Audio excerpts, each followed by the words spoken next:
Hey everyone, I'm Megyn Kelly. Welcome to the Megyn Kelly Show. Today we have an exclusive interview with the two IRS agents who testified yesterday on Capitol Hill about Biden family tax issues and about corruption and unethical conduct within the Department of Justice. They are whistleblowers, and this is their first interview together.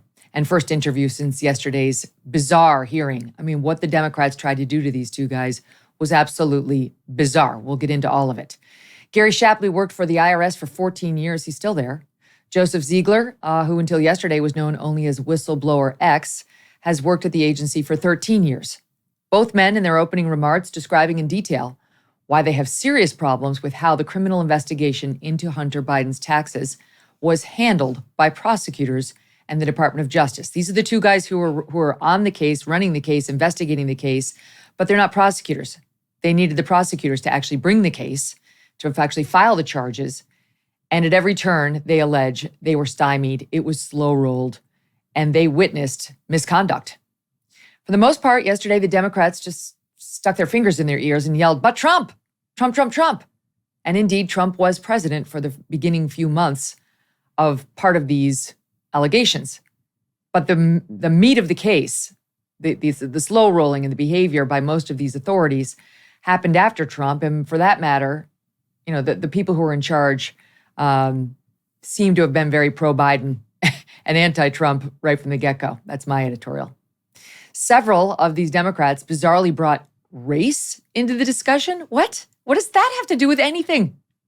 But Shapley and Ziegler did not waver in their allegations, which include that they were told they could not pursue key warrants, search warrants, involving Hunter Biden due to, quote, the optics of it. That prosecutors tipped off Hunter Biden's defense counsel about potential searches and about their intent to interview Hunter, that they were blocked from looking into leads involving Hunter Biden's grown children, who he was using for some tax deductions. And the men claimed that they were told by prosecutors not to ask questions at all about dad or the big guy. There's a lot to get into. We're going to walk you through what is a complicated story, but we'll present it to you in a way that you can understand. Joining me now, Gary Shapley and Joe Ziegler. Hey, subscribe to the show on YouTube and follow me on Facebook, Instagram, and Twitter. Pop quiz. How many sailors throughout history died from scurvy caused by vitamin D deficiency during the time of Columbus? 20,000? 200,000? 2 million? Got your answer? 2 million is the answer. Can you believe that? 2 million people had to die before we figured out what that problem was. And here's where it gets crazier. There's another little known deficiency right now affecting millions of people around the world, and the disease it's causing, insomnia. According to a study published by the academic press, magnesium deficiency is a leading cause in sleep disruption in both children and adults. The problem is not just any magnesium will do.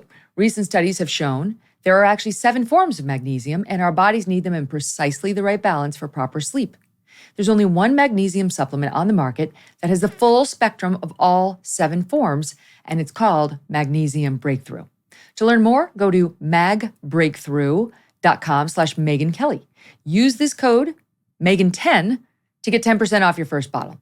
If it doesn't fix your sleep, digestion, and energy levels, or if you're not satisfied for any reason, they will give you a refund guaranteed. magbreakthrough.com/Megyn Kelly and use the code Megyn10 to get 10% off your first bottle. Don't miss out. Guys, welcome. Thank you so much for being here. Thank you, Megyn, for having us. Yeah, thank you so much for having us. I'm sorry you're going through this. My main reaction watching what happened yesterday was you were treated very disrespectfully, and it's wrong. You're not partisan hacks. You're a career service men who have not made a ton of money over at the IRS investigating tax cheats. And when you saw something unethical, you found the courage to speak up about it, which isn't easy to do. So I'll just kick it off there. How did you feel about the way you were treated yesterday and the way you've been treated since you first came forward 6 weeks or so ago, first anonymously in your case, case, Joe, and now on the record for both of you. Gary, I'll start with you. Well, first of all, I want to say thank you for having me. I appreciate it. And I want to say Yeah, so as when we conduct these investigations, it's not about politics, and there's just nothing political. There's no political activity in my background, and so being in this hearing yesterday, I thought that there were good questions from both sides, and there were unfair questions from both sides, and also that there were opportunities where I was asked a question and I just wasn't allowed to finish. But when it's all said and done, right, like I'm not a part of committee stuff like that, and I've really never witnessed that before. So I guess it's just business as usual there. So I just took it with a grain of salt and focused on the facts. And they just at the end of the day, they just couldn't attack the facts because they can't taint the facts. So, Well, I know you've both gone to the inspector generals of the relevant agencies involved, but whistleblowing to Congress provides another layer of security that those inspector generals are going to have to actually investigate, and that the American public now knows, and we're going to be watching. So it's a smart move. But watching this yesterday, all I could think, Joe, was these guys have got to be second guessing their decision to look at these nimrods on Capitol Hill as any sort of oversight on all of this. I mean, what does race have to, could you believe some of these questions? I'll just, this isn't the most relevant, but I'll just give the audience a flavor for what you were subjected to. Here's SOT 8. It's Democratic Representative Chantel Brown of Ohio. This is where she wanted to go with your allegations about Hunter Biden's tax crimes and why the DOJ didn't charge them more seriously. I know the American people are confused because we're all confused what we're doing here. Do you know the rate at which Black taxpayers are audited as compared to taxpayers who are not Black? No, I don't know. Well, the answer is Black taxpayers are audited at 2.9 to 4.7 times the rate of non-Black taxpayers. Another question for you, sir. Yes or no? Will this hearing help alleviate the racial disparity in the rates of the IRS audits? No. That's not the topic. That was Gary saying that's not the topic. What was your experience like yesterday, Joe? What did you make of it? So, from my perspective, being someone who has liberal beliefs, and I am a Democrat, but I was kind of disappointed. I was kind of disappointed that the other side of the aisle didn't care about what we came there to say. And I mean, I really want people to understand that Gary and I, essentially, we're just trying to do the right thing for the right reason. And at the end of the day, there were some things that happened as a part of this investigation. We're bringing those facts forward.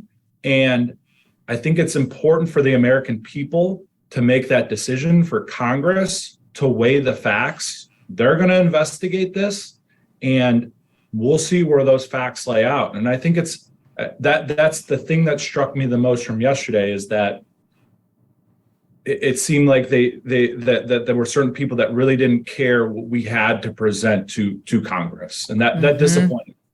You have this lady talking about racial disparities.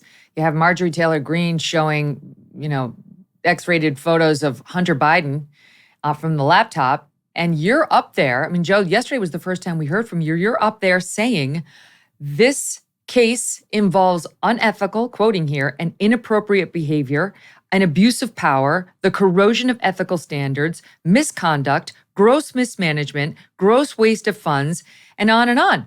I mean, this is what you're alleging is rather stunning, and it's on the part of our most trusted federal law enforcement officers inside of the Department of Justice. That's the story. That's the story, what you witnessed there, and then we'll get to the retaliation that you allegedly suffered once you found the courage to come forward. Can you, Gary, take us to the zoom out, the viewers who are at home who haven't been paying attention to this, who are looking at you two guys saying, who are the, I don't like IRS agents. I'm already against them. I don't, why should I be listening to Gary and Joe? Why do I care about this story? So Hunter Biden didn't perfectly dot the I's and cross the T's on a couple of tax returns. Why is this a national story? Well, I think that what we're doing is we're doing the right thing. And the mission of IRSCI is to instill confidence in the tax code. So the Americans out there that are looking at us, I mean, we should be, they should be looking at us as like we're doing the right thing, and that we're making sure that at least the investigations that come across our desk, that we make sure that people are being treated equally and fairly, and that it shouldn't. The 300 million Americans out there that are paying their taxes today, when they tune in, Democrats said, I don't know why I'm here. We're confused why we're here.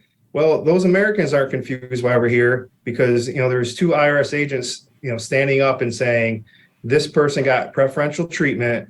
And, if it was a business owner on the corner, he or she wouldn't have gotten that special treatment, and probably would have been in jail already. So that's what I say to America. I mean, we're here. We're the big bad IRS. And we're here fighting for you because it needs to be a fair application of justice.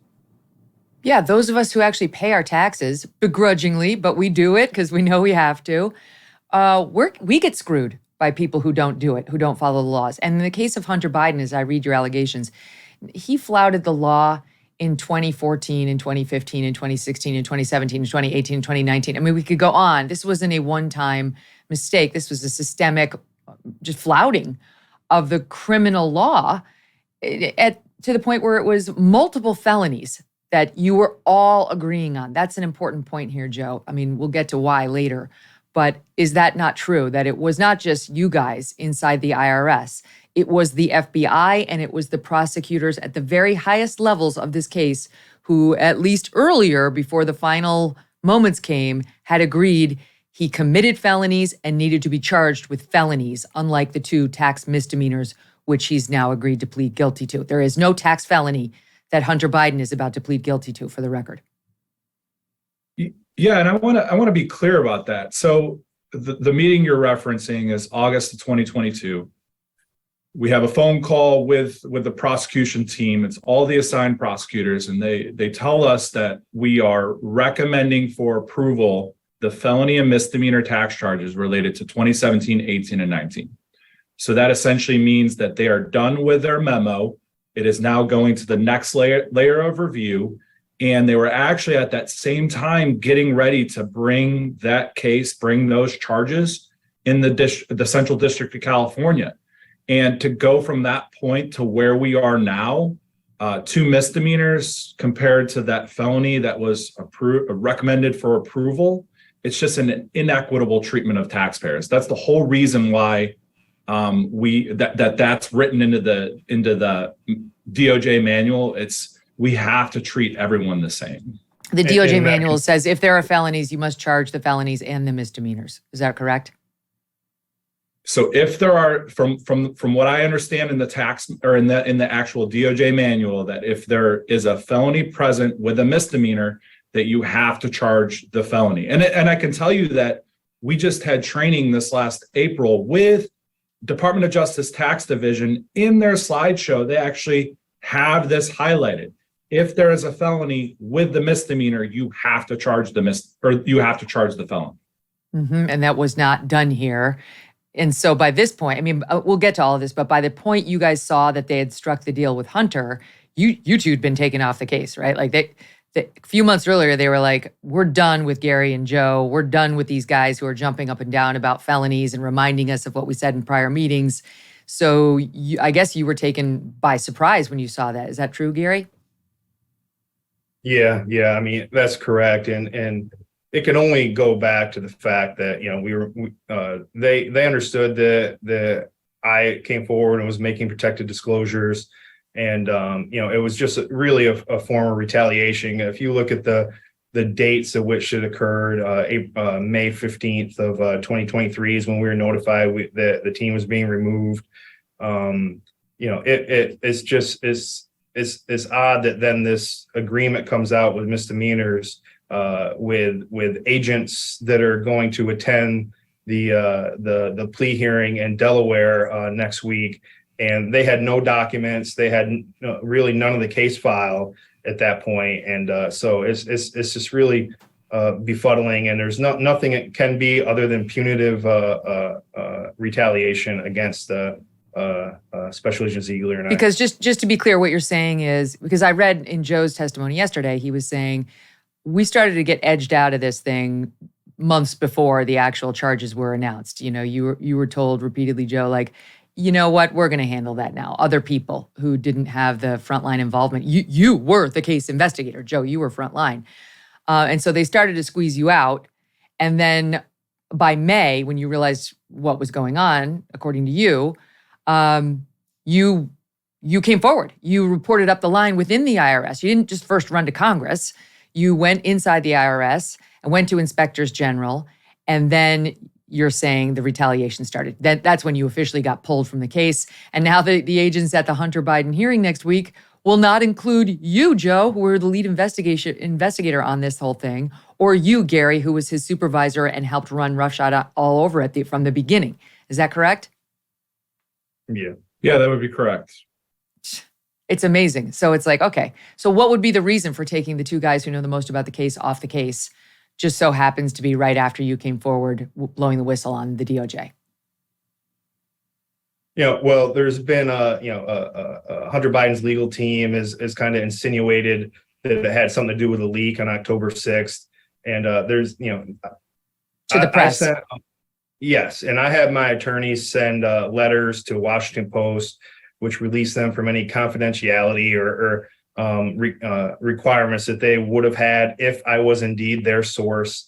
And, they know I wasn't their source. I've never leaked illegal information. I've told each inspector general the same thing. I told House Ways and Means Committee the same thing. I swore under oath yesterday the same thing. And so they're really just trying to find an excuse to why they removed us, and that's going to be their excuse. And there were other leaks in this investigation that supposedly came from the Department of Justice, and they didn't remove people. They didn't move any U.S. attorneys, assistant United States attorneys around, prosecutors around. So it's really just retaliation because they didn't want us involved as they move forward, because we simply wouldn't have been okay with them settling on the charges to which they agreed to plead guilty to.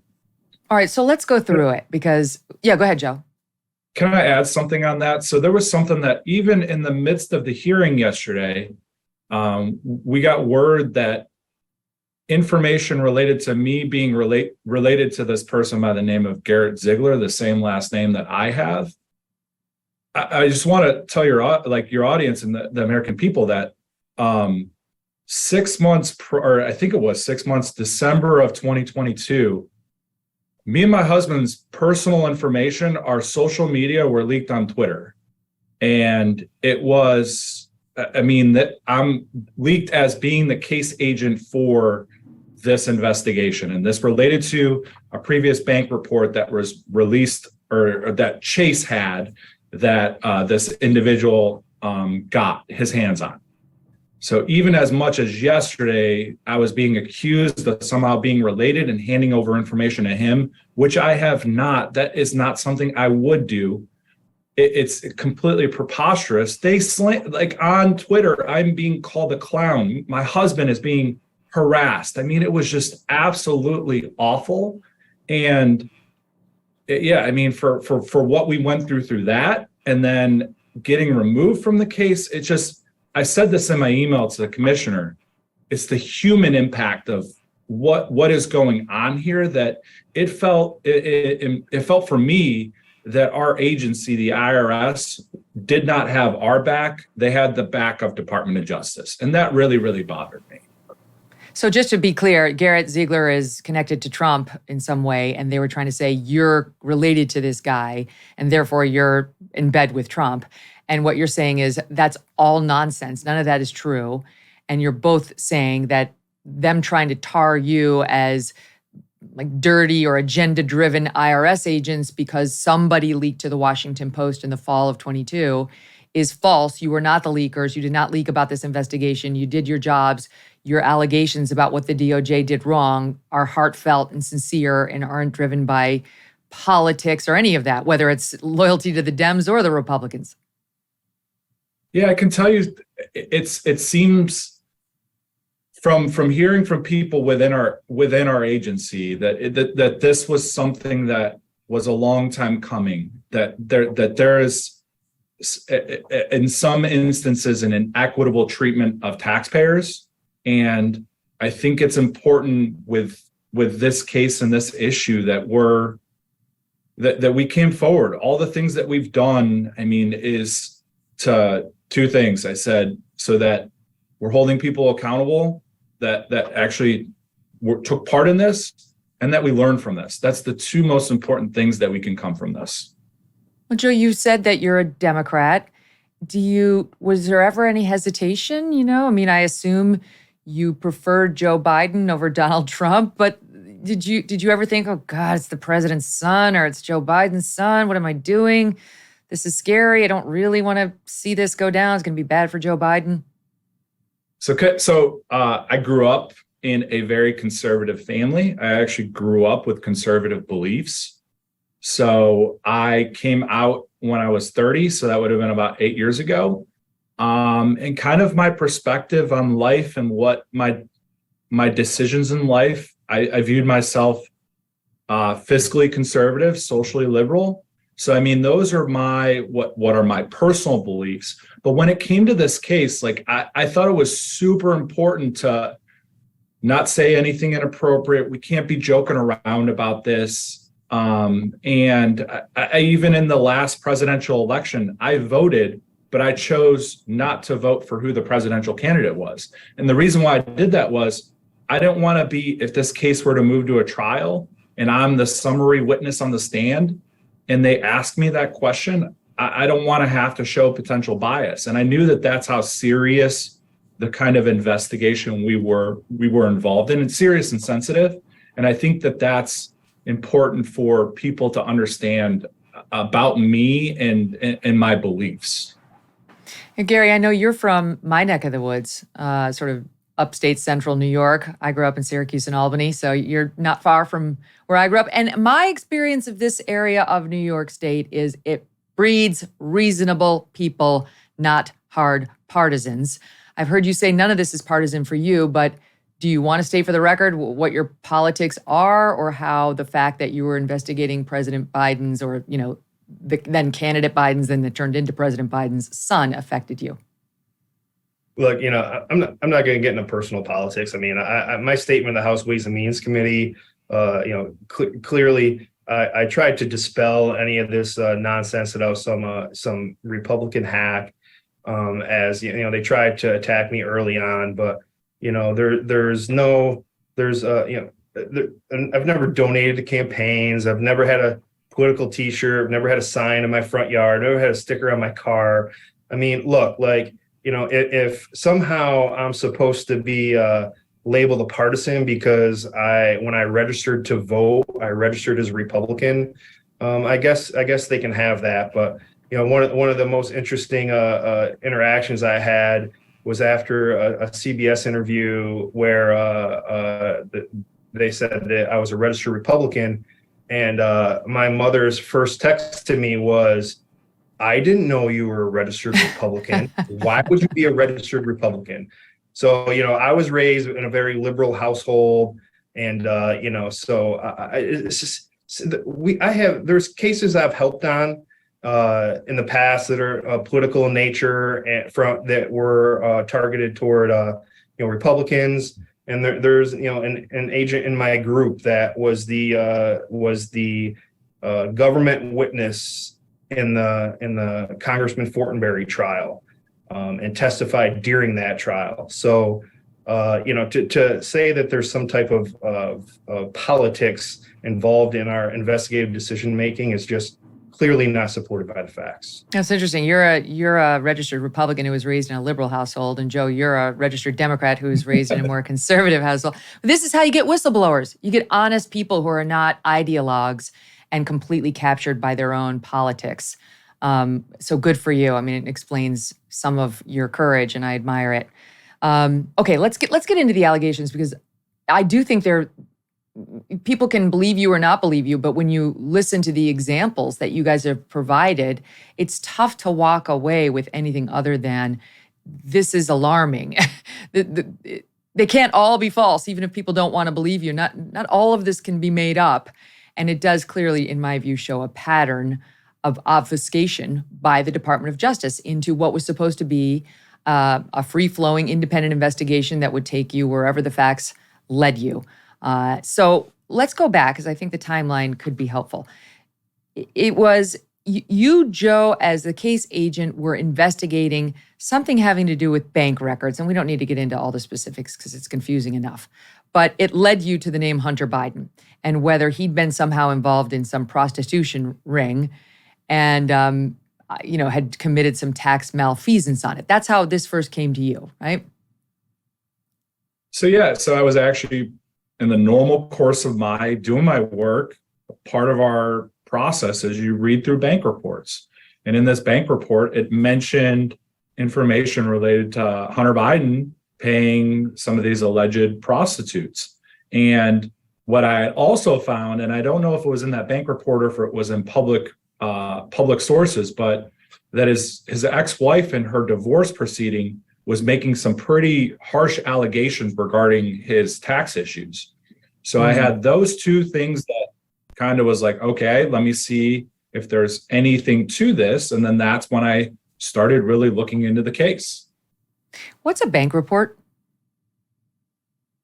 So I can't get into we're restricted to certain information that we can talk about, but it's a bank report that provides information to us. It's available in the normal course of case development and data review. Okay, so it might be something that would have a red flag on it for you guys as tax experts on how somebody's manipulating the tax code or bank payments. It's something like that. Sure, that's fair. Yeah. Okay. All right. So that you sort of get, he comes to your attention. Now, you said that as of October, well, let me go back further because it was, I want to get the actual date right that this started for you. What was the date? What was the year that happened, Joe? November of 2018. So that's when I first started preparing reports to send up to my supervisor. And I can recall my supervisor at that time, because we essentially had failure to file returns. We knew that he should have filed returns. So I'm like, this is a reason to initiate the case. So with a failure to file charge, if the person failed to file returns and they had the requirement to file those returns, the crime is committed essentially when on April 15th, when the tax deadline comes. So that's important to understand when it comes to failure to file or failure to pay. So we get all that information. I send that information up, and not Gary, but my prior supervisor at the time told me this isn't a normal taxpayer. He's this is basically a political person. We need way more than this to just even get this to the Department of Justice. So, I couldn't believe he said that at that time. It's my brand new manager, and I'm like, I couldn't believe it, but it was kind of a first roadblock. So it was kept working through those roadblocks. I kept digging and digging and digging. And after my third essentially report up to him, which included information regarding the bereavement income not being reported, that was enough where it's okay, you've got enough. And then we sent that up to Department of Justice Tax Division, because they're the first line that gets our referral to refer it over to a U.S. Attorney's office. Okay, so now it's going up to the lawyers, basically. It's going from the investigatory agents to the lawyers saying, we think you have a case. Do you think you have a case? And one of the first things you heard was, because you were saying, well, we think we have a case and we think it should be brought in Washington, D.C.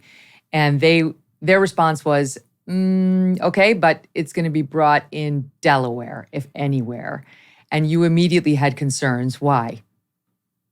Yeah, so everything we pointed to in the beginning, our venue analysis was essentially that he was living in Washington, D.C. during certain points of the tax years. So everything pointed to the fact that D.C. is venue for the case.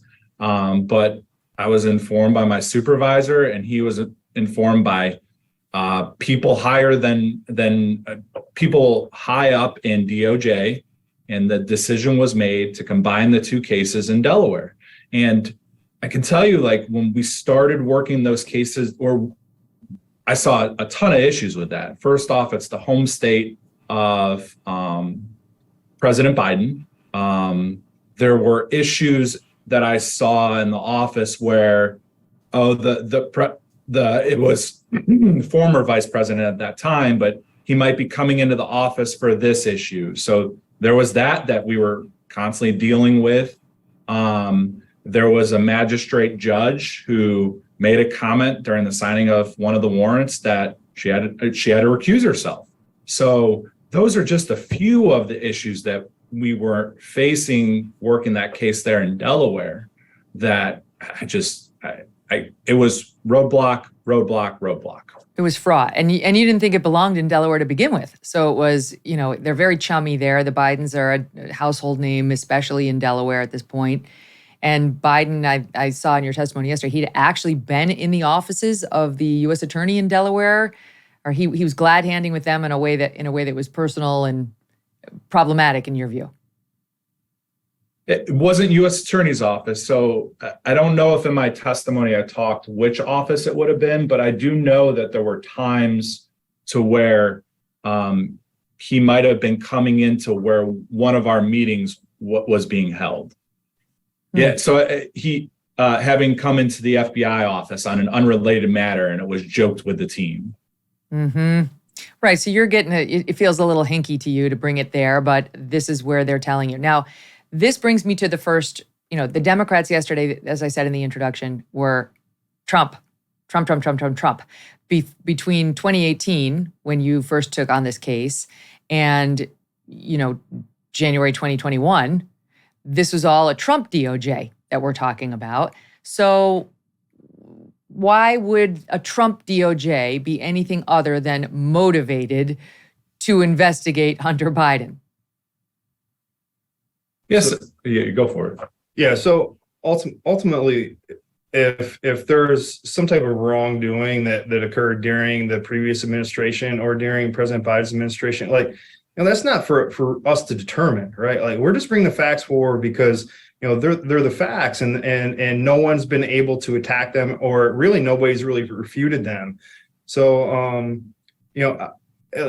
it's clear, and as I said in my testimony yesterday, that the Delaware U.S. Attorney's Office in 2020, and between April and September of 2020, they alluded these search warrants to saying that there's no way that they would get those approved, and things like statements like that, the juice worth a squeeze, and that was during the previous administration.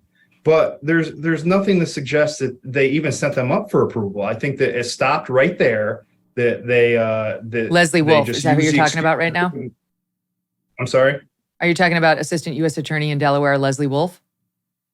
Yeah, that's correct. And there's that's something that DOJ IG, and we've kind of pointed them in that way. They need to look. Like, is she just saying that she doesn't think it's going to get approved, but there's probable cause, and we know there's evidence there, and then she doesn't raise it up to be approved, and it just shows that U.S. Attorney Weiss did not. He had. His control was so limited in this case. They required approval from so many different levels on absolutely everything. And this is just one example of them holding off necessary investigative steps when the legal requirements were met, and just withholding it from senior leaders who were supposed to believe that the previous administration would be attacking his political rival. But it just, I don't think it ever got there. She just stopped it right there. The Delaware U.S. Attorney's Office stopped it right there at their office. Yeah, and can I add something to that? Please. Even a nuance of us doing a walk-by, and I can recall in my testimony saying that a walk-by is essentially you want to walk past someone, so you're not in any gear that identifies you at all. You want to walk past someone's residence and to verify that they're home or whatever it might be. And even that was, U.S. Attorney agreed with it, but the leadership at DOJ Tax did not agree with it. So again, I go back to, did U.S. Attorney David Weiss really have the authority here, or was he being limited by other people in DOJ? And is any of this normal, Gary? I mean, that's the real question is, For those of us on the outside, red tape, roadblocks, pain in the ass prosecutors, it doesn't sound that unusual. Is it? So, I've worked in dozens of U.S. attorneys' offices across the country. There are hundreds of prosecution recommendation reports. To say that I haven't had disagreements with prosecutors in the past would just not be accurate. But there's always that professional give and take, and I've just never experienced, and I've always been able to maintain relationships with the assigned prosecutors where if there's a disagreement, that goes along with a discussion, and you have a discussion and you explain each side, and sometimes the investigators lose. And that's fine. And that happened countless times on this case. It wasn't that we weren't able to do one thing or two things. It was the pattern that was created. And they just cannot deny, once the facts come out, that it was just that pattern over and over again that provided that preferential treatment. And there are some sensitivities that this is a political figure and that the subject was an attorney. Right. But that doesn't mean that because you're a political figure or an attorney that you're allowed to get away with a crime. There are just additional steps that you have to take to get approvals to do these types of like for a search warrant, for example. And I've been a part of countless search warrants or undercover operations that deal with attorneys or sensitive people. So I think ultimately they're going to blame that it was a sensitive person, but that doesn't give you a free pass to engage in criminal conduct and then obfuscate the investigation and not allow the investigative steps to take place that should take place. Megyn, can I add one more thing on this? Yeah, please. So I think it's important. I brought up a lot yesterday, special counsel.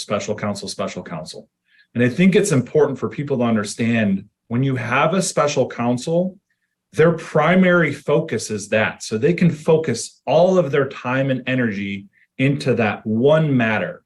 We're working with U.S. attorneys that are assistant U.S. attorneys that are working 30, 40, tons of cases. So they're already overwhelmed with a lot of their caseload, and then they're having to work some of this stuff on top of it. So from that perspective and that standpoint, the fact that even early on, we didn't have a special counsel in this matter when we started encountering a lot of the issues that we were having. I mean, that is something that we need to go back and look at. How can we have a way that if a team, an investigative team, thinks that there is a need for a special counsel, how do we get that done? Right, before all the problems crop up. Right, because this had problem written all over it. It's the son of the recent vice president and then soon of the sitting president. And you guys recognize this could pose problems. For the record, David Weiss is the U.S. attorney for Delaware. He was not special counsel. Merrick Garland has made that clear now. But even though he was appointed under Trump, they kept him under Joe Biden and Merrick Garland. They would tell us later, so as not to sort of suggest that he's going to be a partisan hack and he's going to, like the new guy, they didn't want it to look like they got rid of Trump's U.S. attorney. They replaced him with a Biden U.S. attorney and the fix is in. And they would rely on this fact many, many times. Merrick Garland has touted it before Congress. You can trust David Weiss because he was a Trump appointee.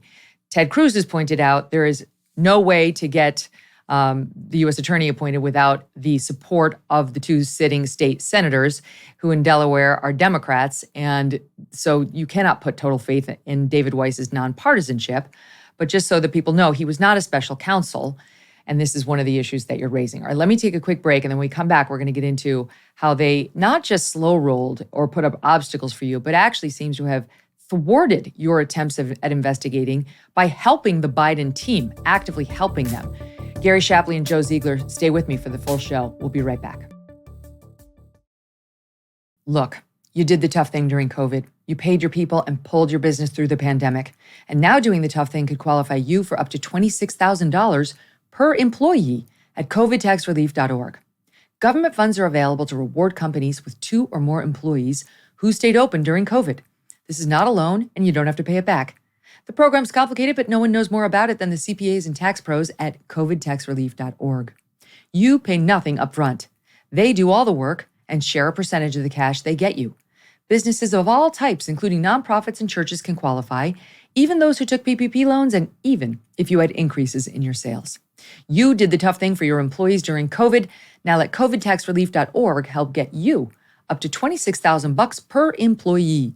Visit covidtaxrelief.org. That's covidtaxrelief.org, covidtaxrelief.org. So there comes a time at which you say, you call it a day of action. And this is where the investigation, quote, went overt. It all sounds very kind of cool and clandestine. And then, you go overt and now Hunter Biden knows, or whoever the target is knows the IRS is onto them. And so this happened in your case on December 8th, 2020, as I understand it, guys.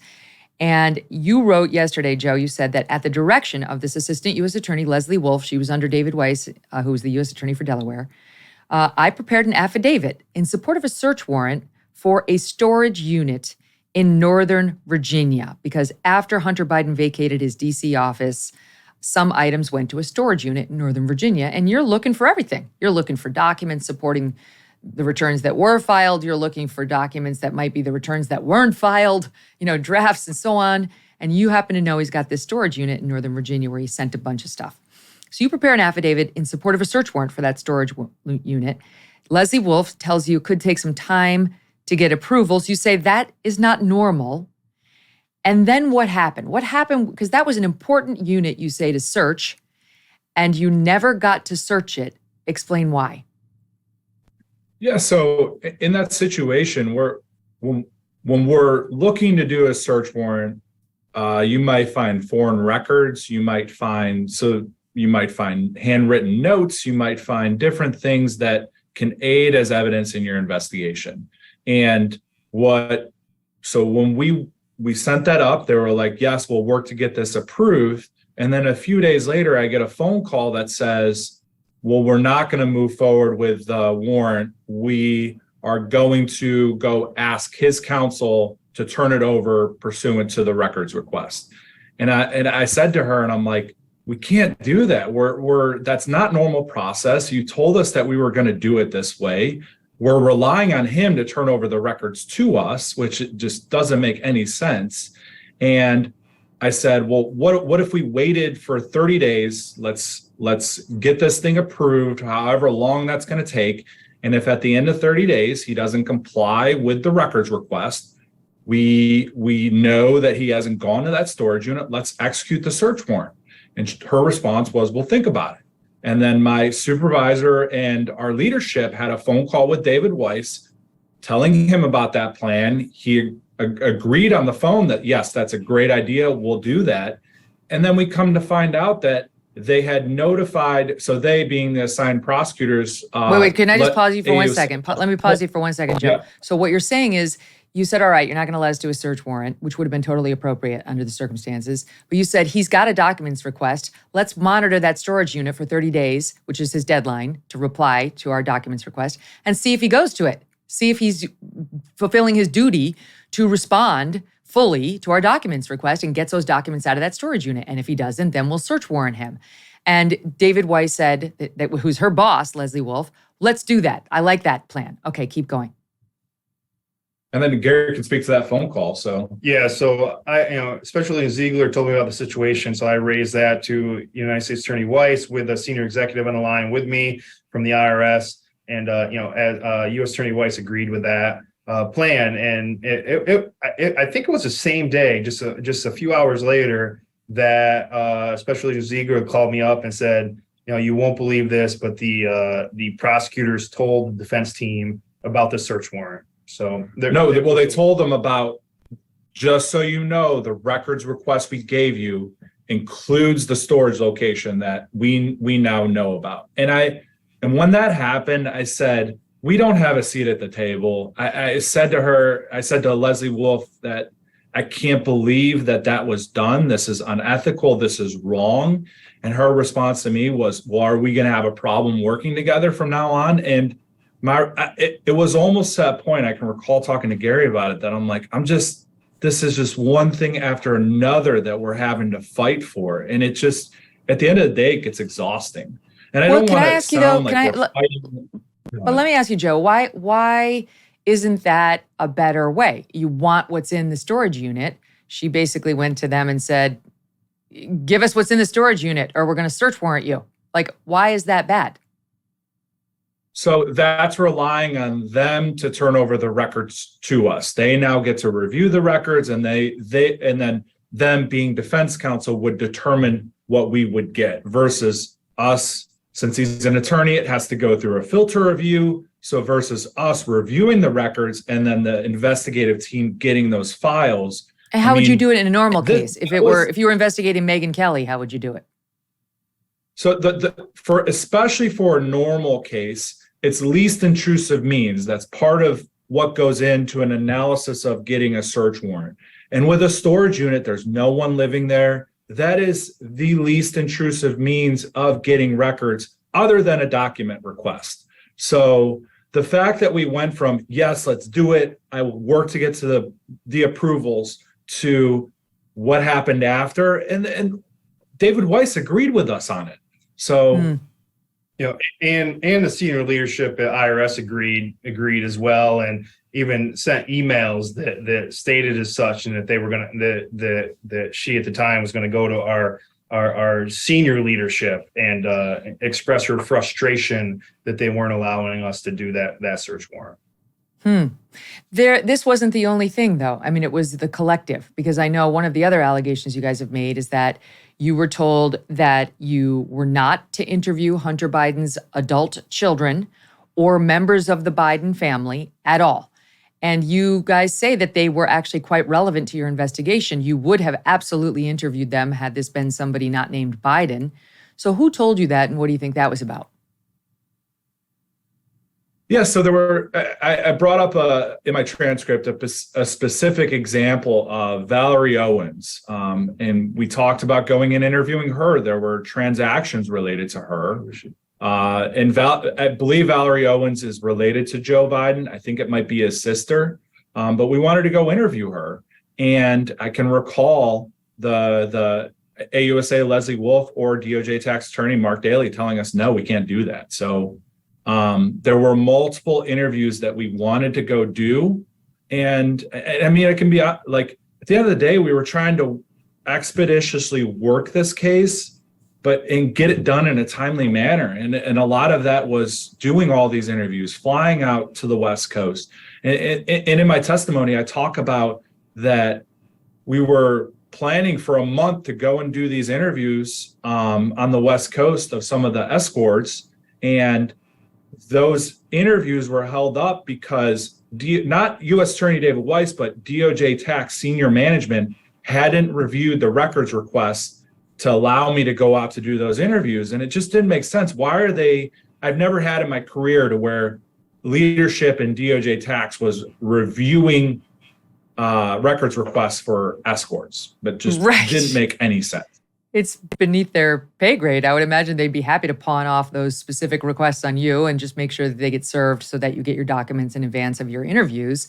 But here again, you were slow-rolled, you were slowed down, and then ultimately they told you couldn't do the interviews at the time you wanted to do them. And back on the subject of Hunter's children, you said that there were expenses paid for the adult kids as well as potential credit card expenditures and Venmo payments that were deducted on 1 year of his tax returns, and that Leslie Wolf allegedly said to you in October of 21 that it will get us in hot water if we interview the president's grandchildren. I mean, these are not toddlers; these are adult children of Hunters. So she was worried. What does she mean? It'll get us in hot water.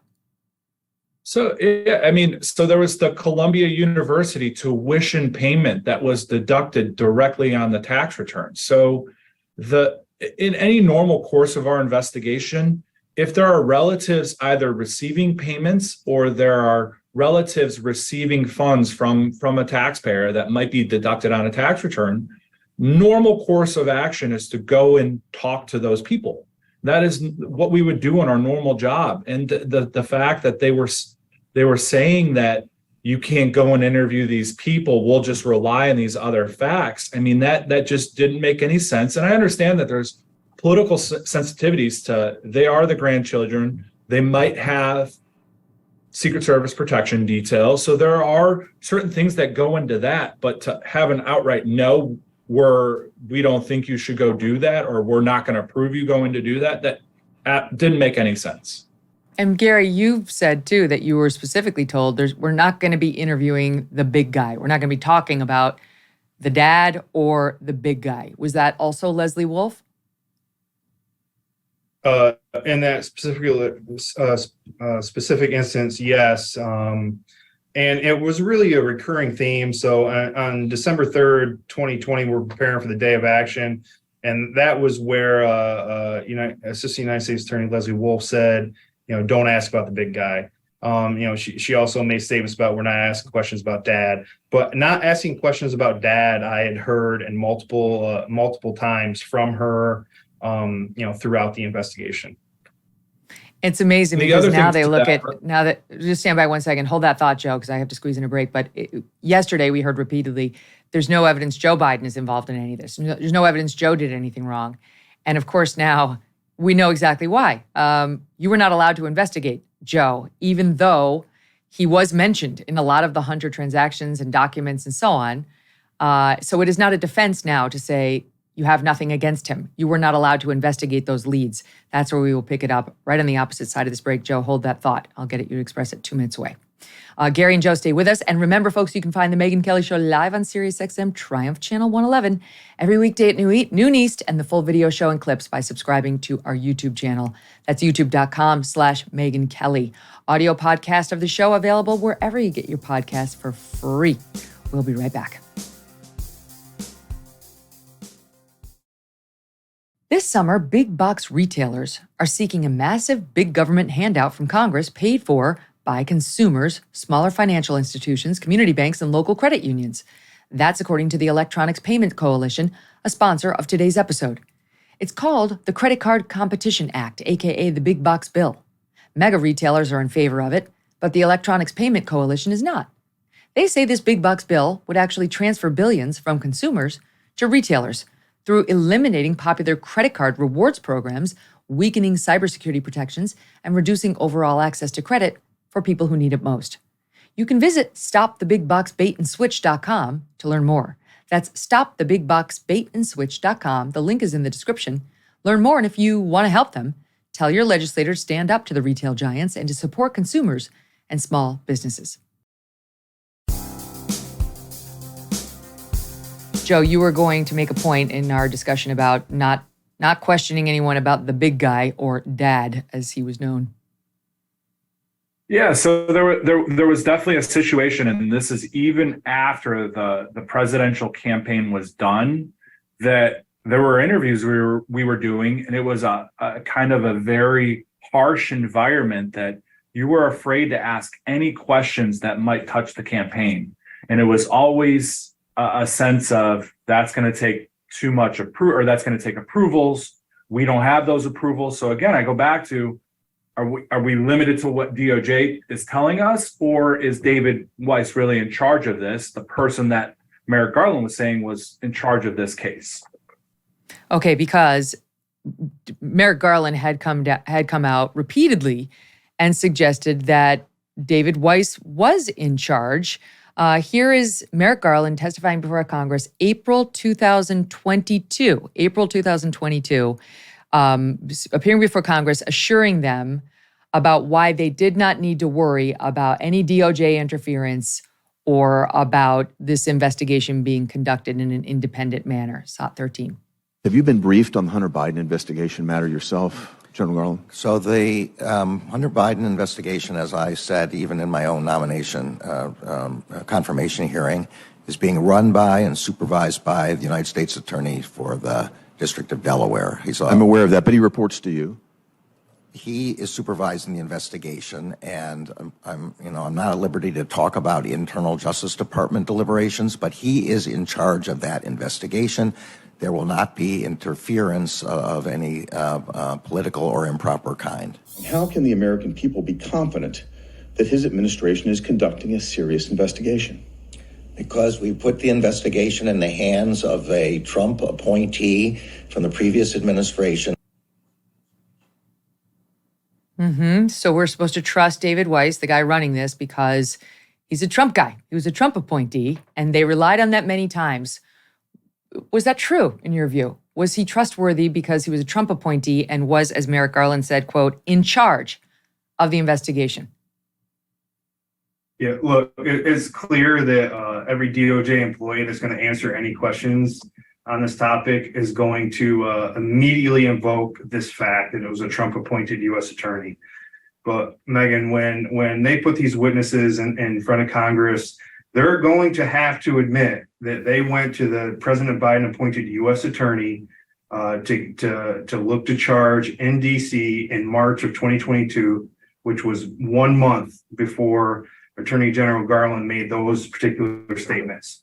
And Gary, let me just jump in and make that clear for our audience. Stand by. Because what you're saying is, yes, okay, David Weiss, he was running herd on this, but you needed to bring the charges, you guys thought, and the team agreed, in DC and the Central District of California.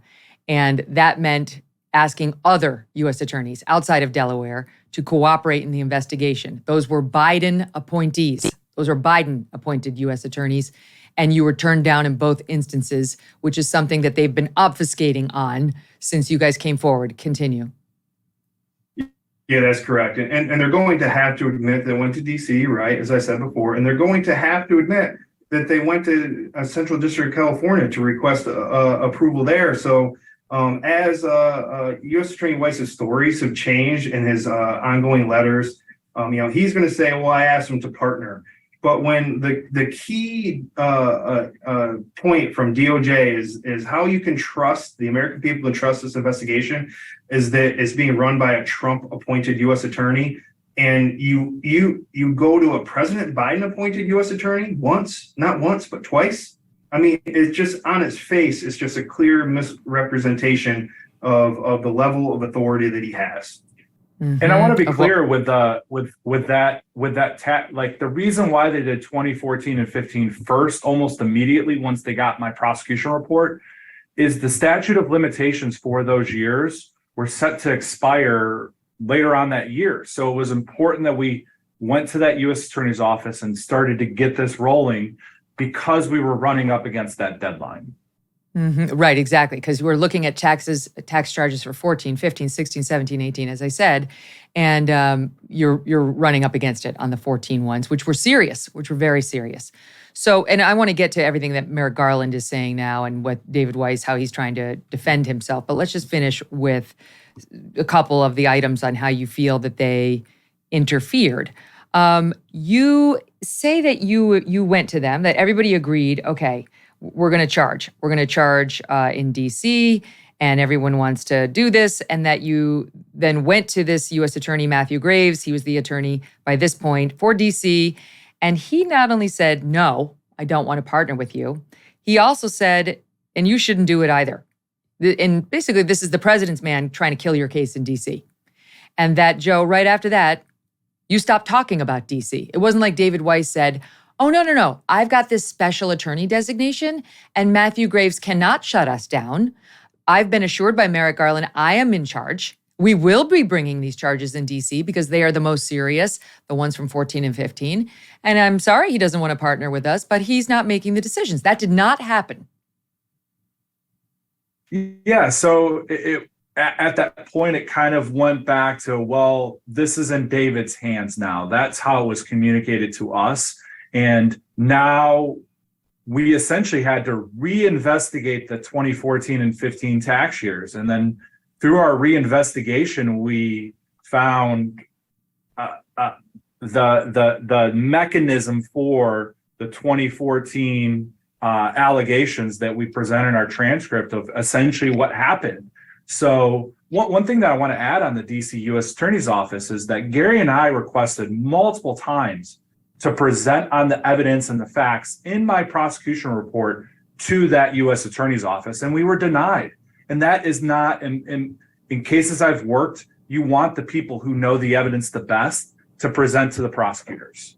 He didn't want to hear it. This is Biden's guy who understands very well it's not very good for his career if he indicts Biden's son.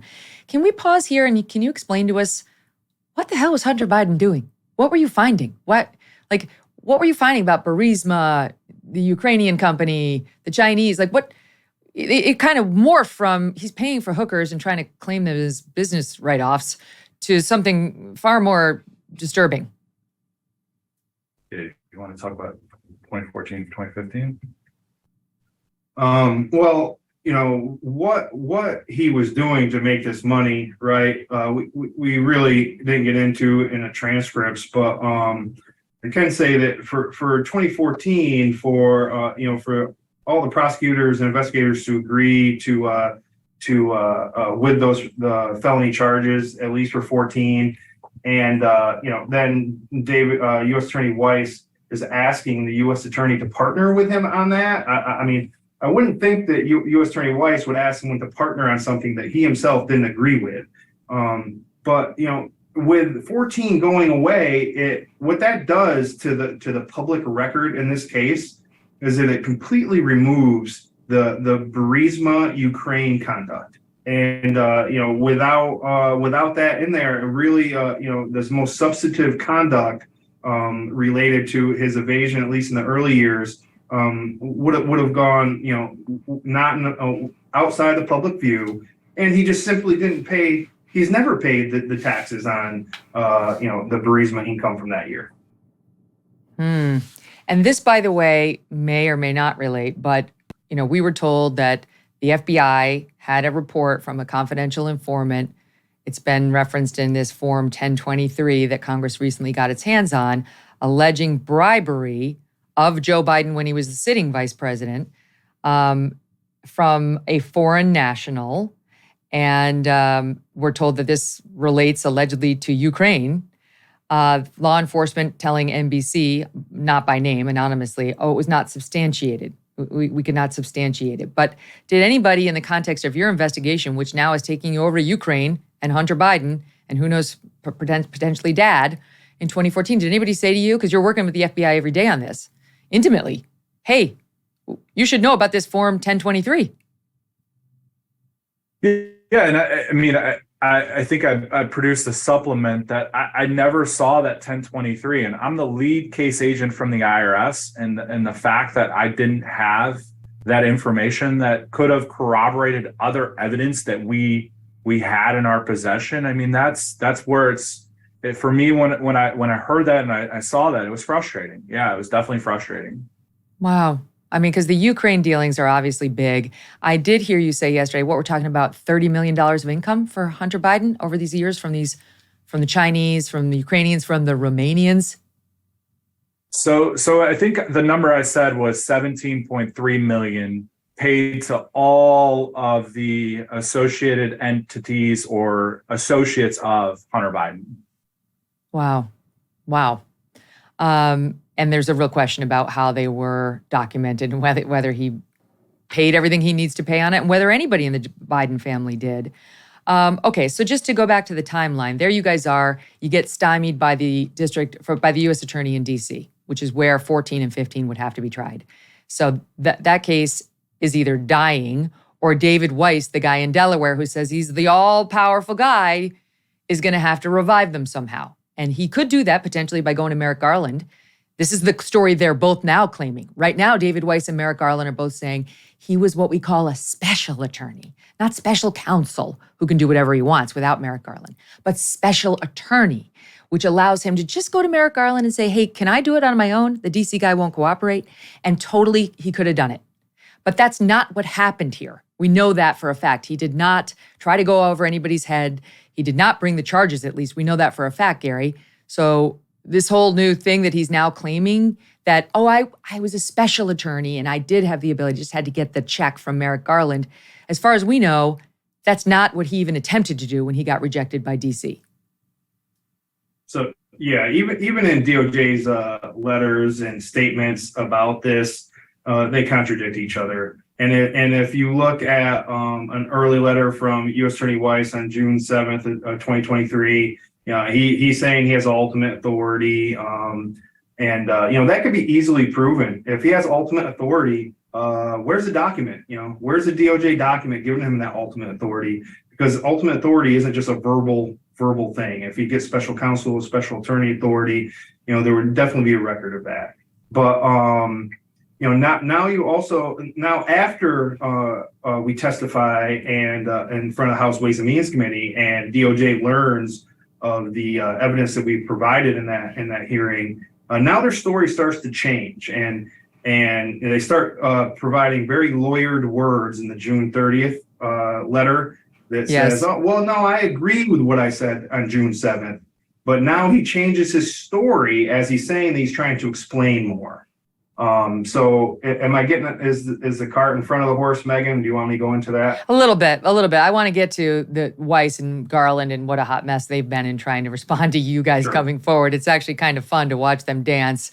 You guys have not changed at all. You have your straightforward story. You have documents backing it up. This guy Weiss has been dancing on the head of a pin since we first learned your names. Okay, so just to go back, because I think if you see what they did, to me it's shocking. So you get rejected in D.C. David Weiss notably does not come forward and say, "I'm the decider and I'm going to bring the charges anyway in D.C." That is not what happened.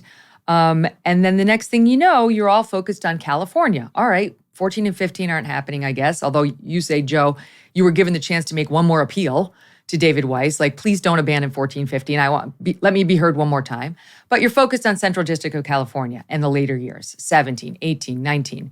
And then you say in August of 2022, the federal prosecutors, not you, the federal prosecutors recommended approving felony and misdemeanor charges for years 2017, 18, and 19 in the Central District of California. So you got the prosecutors on board, August of 2022. It's going to be felonies. It's going to be Central District of California. Everyone's agreed. And what happens with the Central District of California? Yeah, so at that point when we've heard about so I guess let's step back a little bit. We know that the information went to the Central District of California in mid-September of 2022. That was the first week that Mr. Estrada, so the U.S. Attorney in Central District, was essentially appointed to that U.S. Attorney by President Biden. So the first thing he gets on his desk is this case, and we had communication that we were getting ready to work this in that district, and in that early September meeting with David Weiss, he said to us, hopefully by the end of this month, we're going to get ready to charge the case.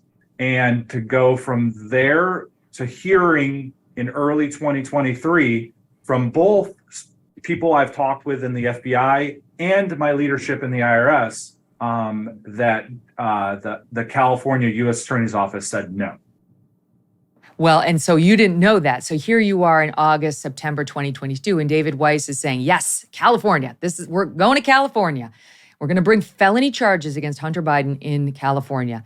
And then comes the October 2022 meeting. And this is a very important meeting in this whole story. This is the one that Gary documented right after it happened because he realized he was playing with plutonium in what was being told to him at this meeting by David Weiss. You're waiting for charges. Central District, California, let's do it. Felony. And so you meet, you guys, or you, Gary, from IRS, you say IRS CI, criminal investigation, FBI leadership, and David Weiss, the guy who's representing that he's the decider, he's in charge.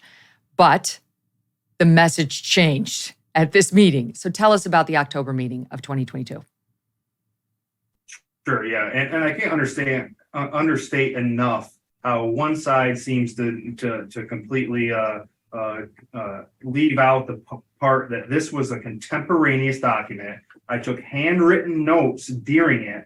I went home and later at 6:09 p.m. I put this in an email on October 7th to two senior executives above me, one of which was at that meeting. And you can clearly read the document, and it says, I'm asking for, hey, is this how you understand it? Is there anything that you understand differently? And what one side, it just is completely kind of missed the point that the other senior executive there corroborated it, saying, thanks, Gary, you covered it all. So now we have there's 7 people there, 3 from Delaware U.S. Attorney's Office, 4 from 2 from FBI, 2 from IRS. And two of those investigative agencies who were there, two people, they've corroborated, that document corroborates exactly what happened during that meeting. And I can't understate that enough.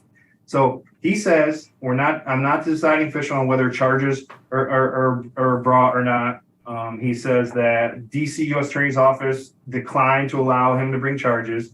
That's when he says that he requested special counsel authority, and he was denied that special counsel authority. Then he also opines that, it's at California with Martin Estrada, the President Biden appointed U.S. attorney. And if he says no, then I'm going to have to request that special counsel authority again. So it's just clearly was a huge moment for me. And there are facts that I learned during that meeting that's been corroborated by two of the seven people there of what happened contemporaneously. So this is the first you're realizing, Gary, he is not in charge. That what we heard from Merrick Garland repeatedly is not true. And in particular, I should play the soundbite now of Merrick Garland saying that I'll pause on that. But in particular, Merrick Garland's assertions that David Weiss had full authority and that we could trust him because he had full authority and that the DOJ would not be interfering was not true, according to David Weiss.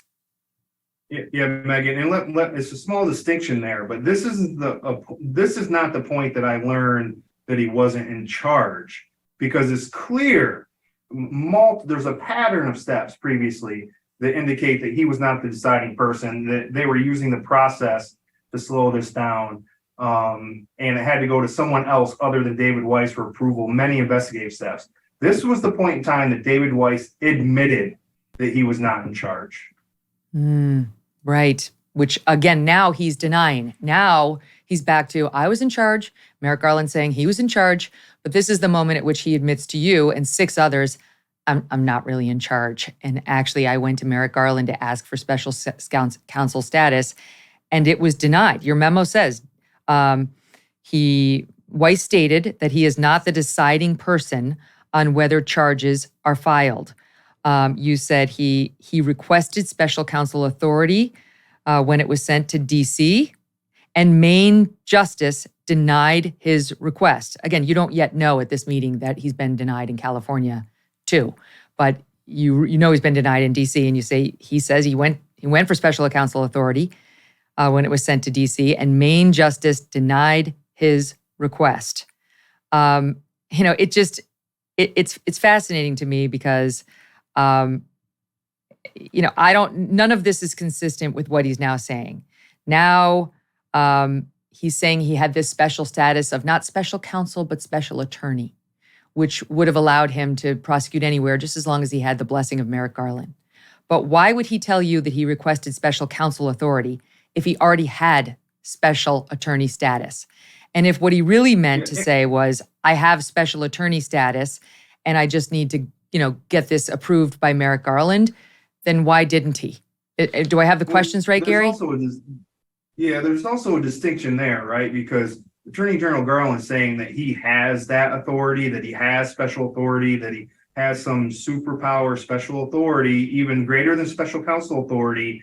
And David Weiss's June 7th letter alludes to that, like, that what Attorney General Garland said was correct. Now, his June 30th letter, he clearly says that he doesn't have that authority, that he's assured that he would get that authority. So no, he didn't have that authority. And even in those letters, his words match what I said. He said, oh, well, I talked to somebody at Maine DOJ about this special authority, which in my contemporaneous memo says that he was denied by Maine DOJ.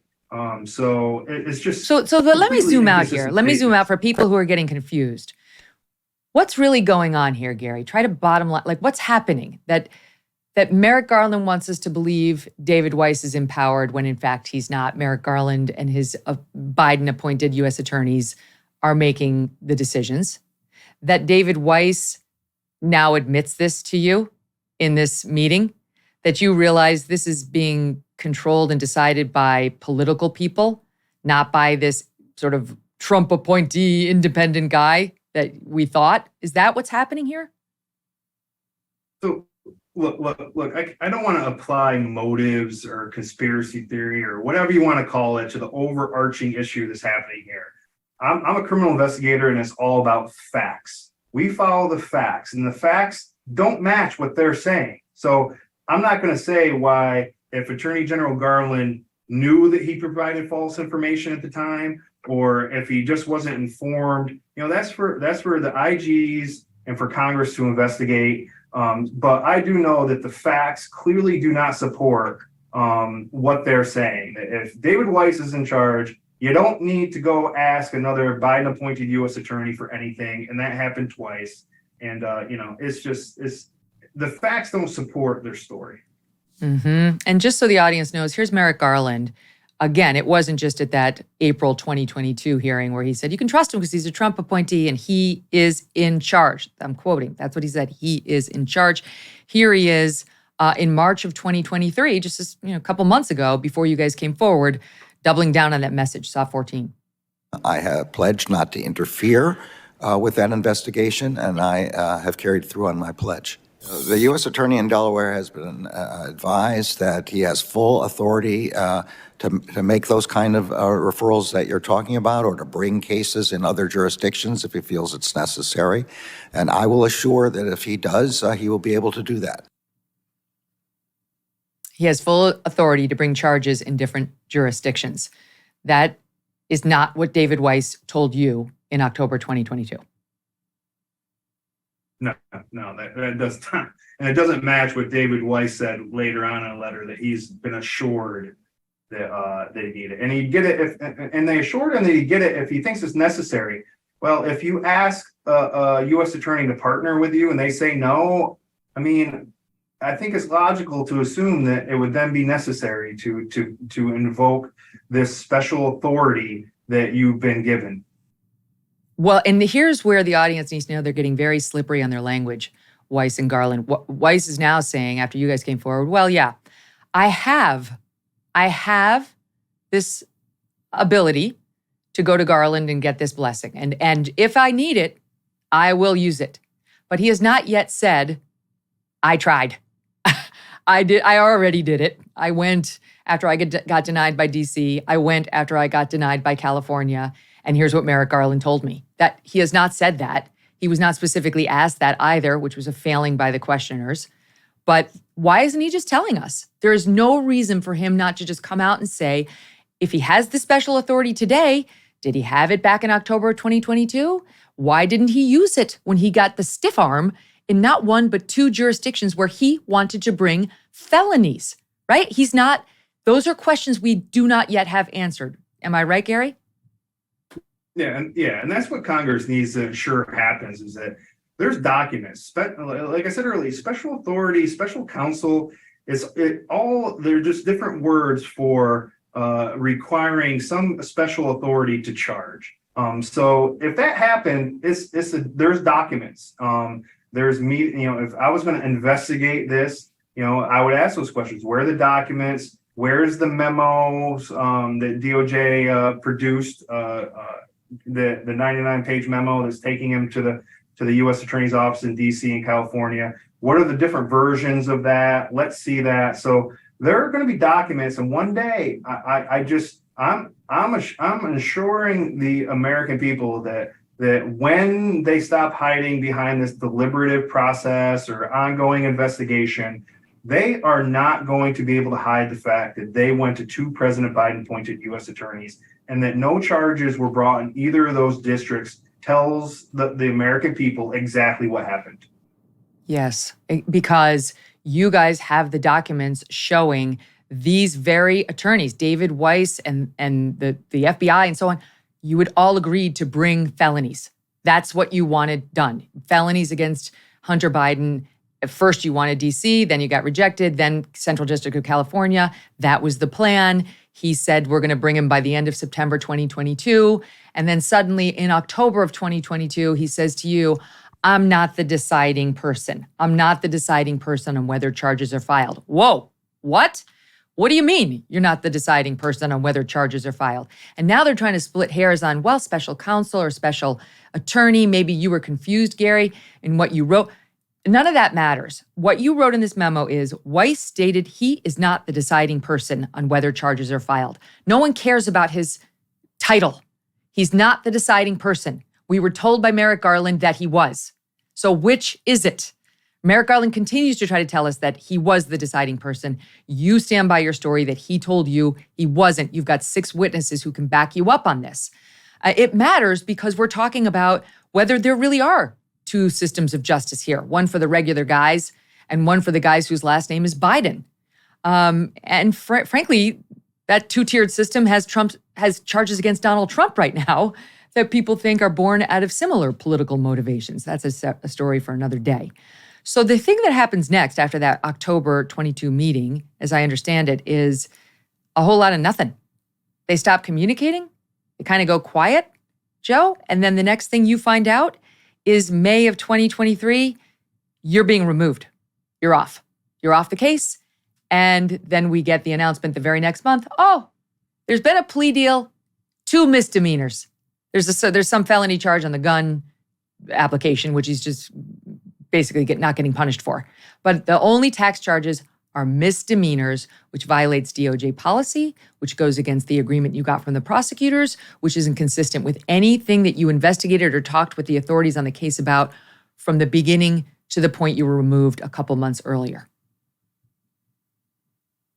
Yeah, I mean, that's correct. And I mean that what was presented, that charging document, I mean, at the end of the day, that was David's decision to do that.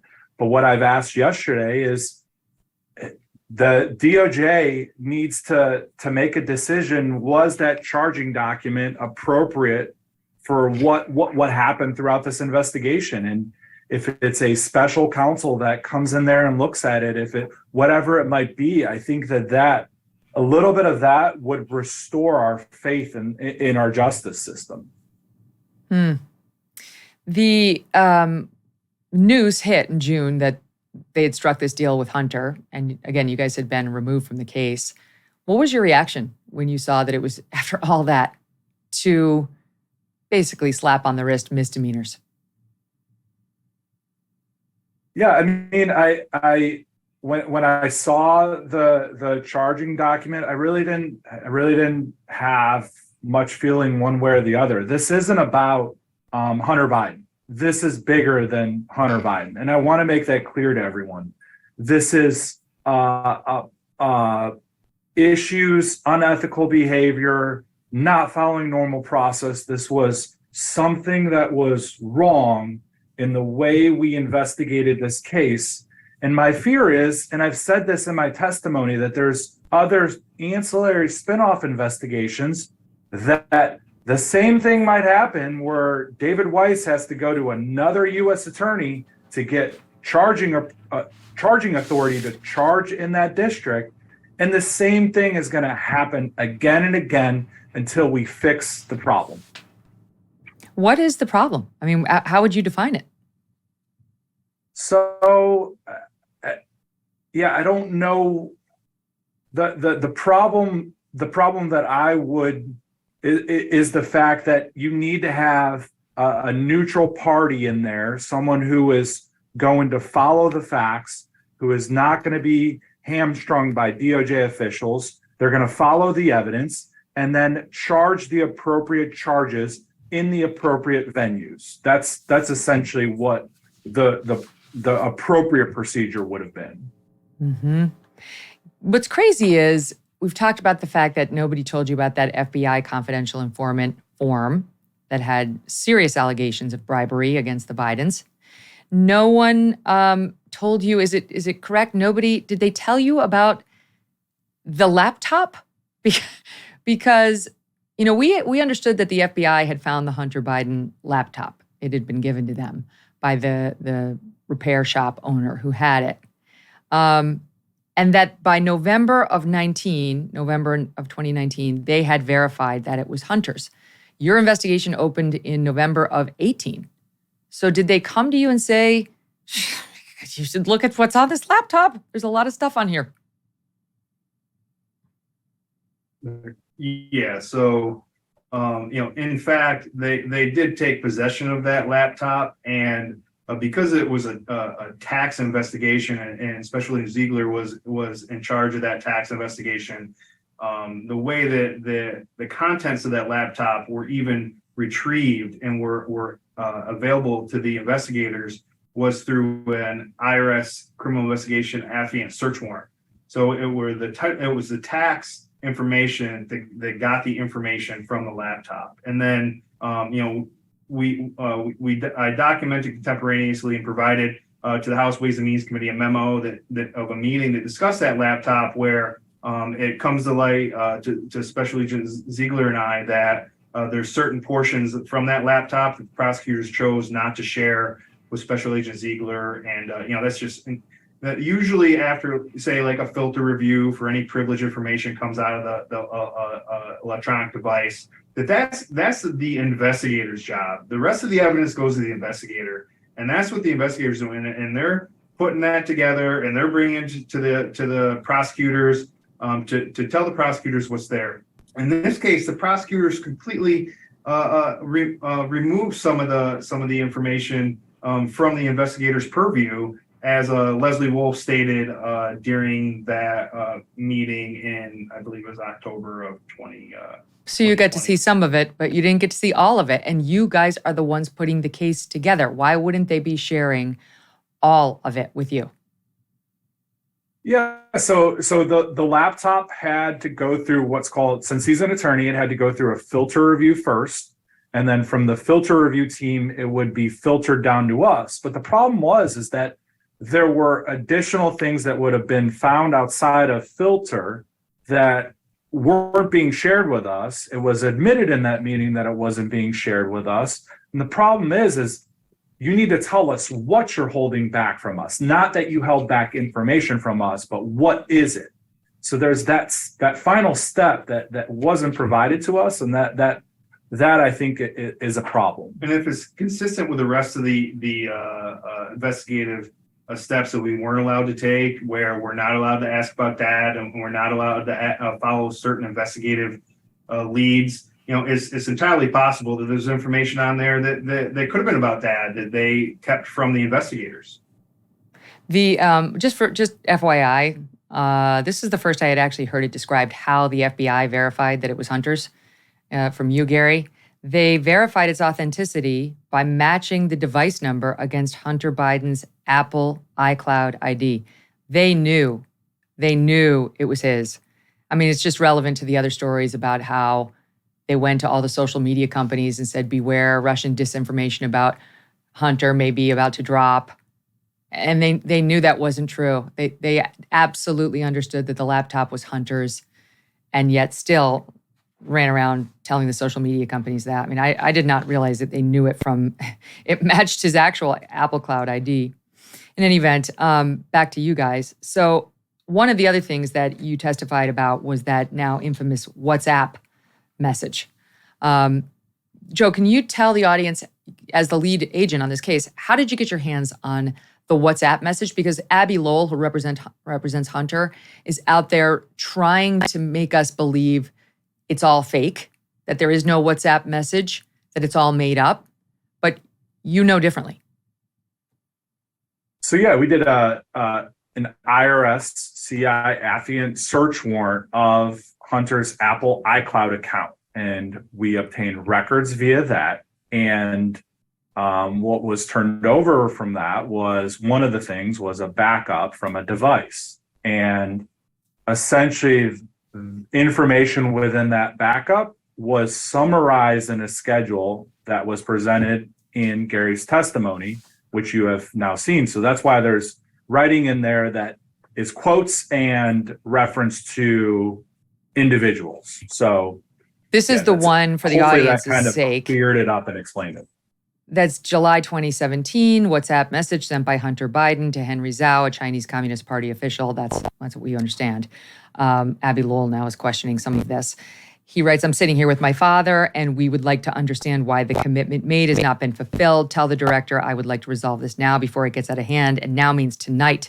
And Z, if I get a call or a text from anyone involved in this other than you, Zhang, or the chairman, I will make certain that between the man sitting next to me and every person he knows and my ability to forever hold a grudge, that you will regret not following my direction. I am sitting here waiting for the call with my father.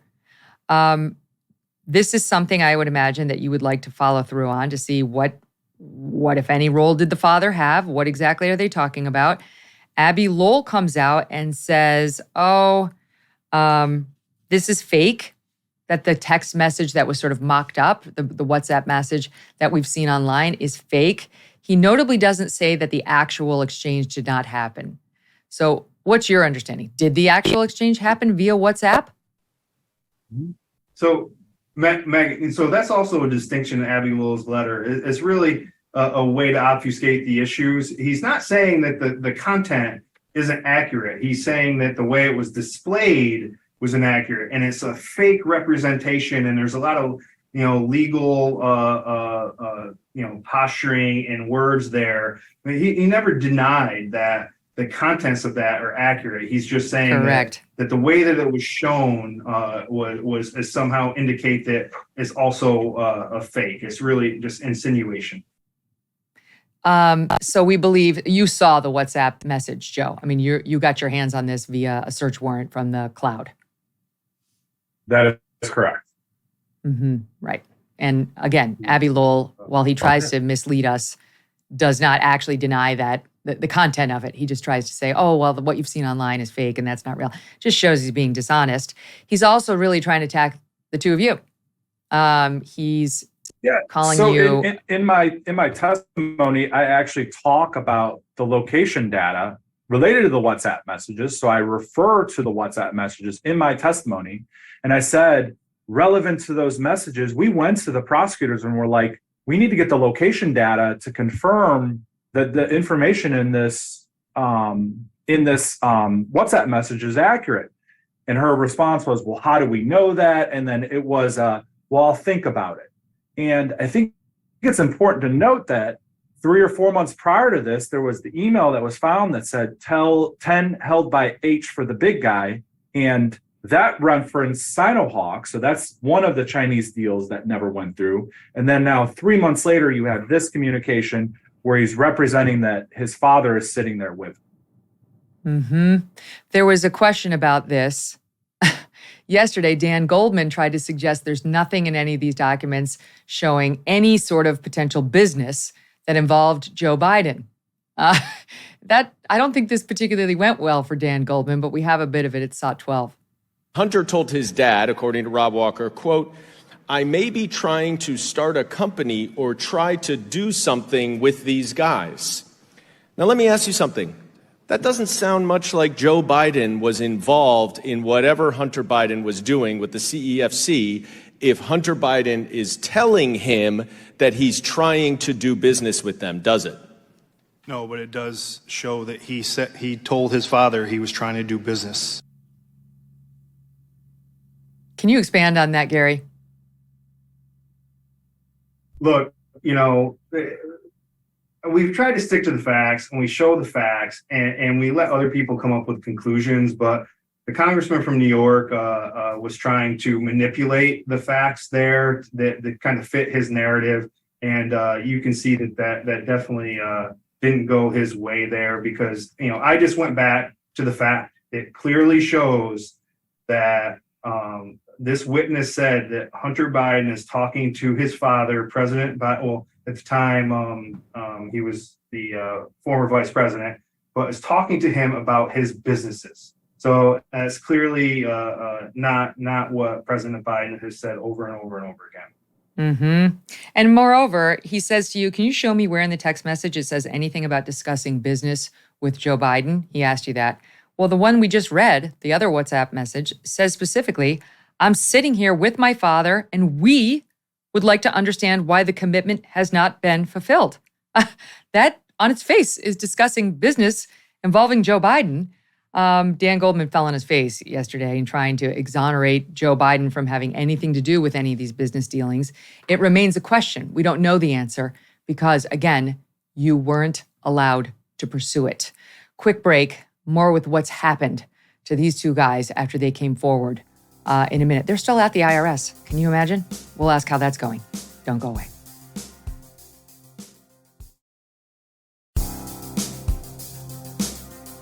Just to put a point on it, the defense yesterday by a lot of the Democrats was, you guys are just the investigatory agents. You're not the prosecutors. Lots of times there are disagreements between the agents investigating and the prosecutors.